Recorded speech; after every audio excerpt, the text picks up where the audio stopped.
Thandiwe, amazing job on this film. I loved Reminiscence from start to finish. Amazing cast. And I think Lisa Joy might be one of the most innovative minds in the entertainment industry. Yes, she is. She's absolutely brilliant. And absolutely. This is a passion project for her. But I just want to know, what are some of the themes that attracted you to Reminiscence? Addiction, and the addiction isn't just about Watts is addicted to alcohol. Right. She's also addicted to distraction. She's also addicted to her friendship, because addiction is all about denying the present. He is addicted to I don't think he's just addicted to his relationship. He's addicted to he can sense that he doesn't know it all. Right.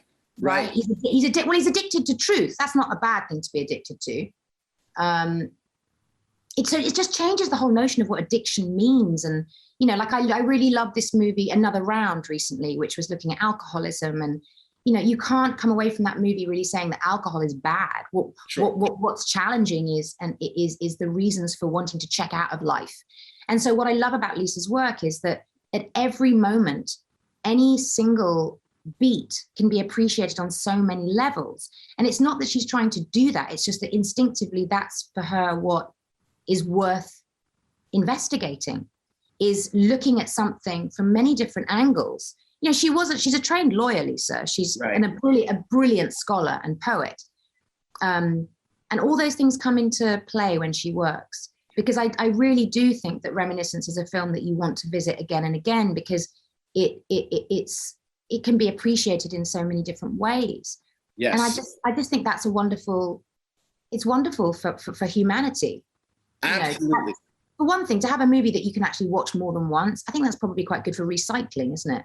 Absolutely. I mean, look, that's one of the movies, one of the only movies I've seen in such a long time where I was talking about it a week after I had seen it, because it really does get you to engage in conversation and think about it. But I want to talk about Lisa Joy for a second, because this is her making her directorial debut, and you're a frequent collaborator with her with Westworld. But she wrote and directed Reminiscence. Can you talk about the collaboration process working with her and this new technology she used? I don't want that to go overlooked either, because that is amazing. It blew my mind. It is. It's amazing. Well, it's funny because the collaboration was really limited, because she asked she offered me the role 2 weeks before shooting. Wow. So it was because she was struggling with who she wanted for Watts, because I think that she realized that she was buying into a stereotype of what this woman should be, which is tough, and she just it didn't feel right, because there was a dimension to Watts which was about her being vulnerable and about her containing her vulnerability behind a facade. And I just think that she felt that I could do that really well. And I guess I can suggest a few different things in one moment.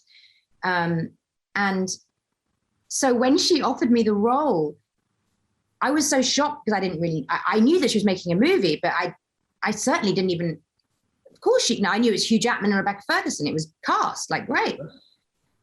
But once I got over my own reservations and insecurities about not wanting to let her down, that was the big thing for me. I didn't want to let her down.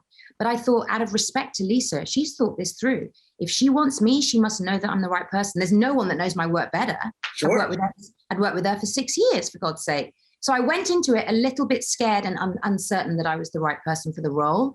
But I just decided to throw away my fears and just surrender to her vision, truly.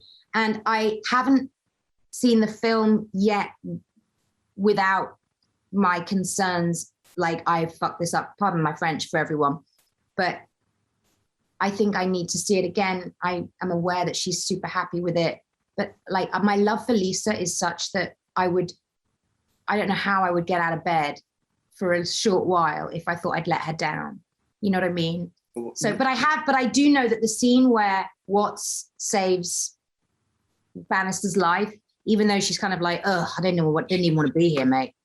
I just love that so much. It said everything about what we were trying to achieve, and it achieves it at the most dope level. And the fact that we had flooding in that bar and an electrical storm that made that literally the local authorities shut down filming for nearly half a day. And we didn't reshoot, and we managed to get it done. And it looks like that. Wow, that's incredible. We had half the time to shoot that scene, and we were all terrified, because it was how are we going to do it? And that is the scene. And for me, it's one of my favorite scenes of anything I've ever done. And it's partly because I know how tough it was to shoot, and you would never know it.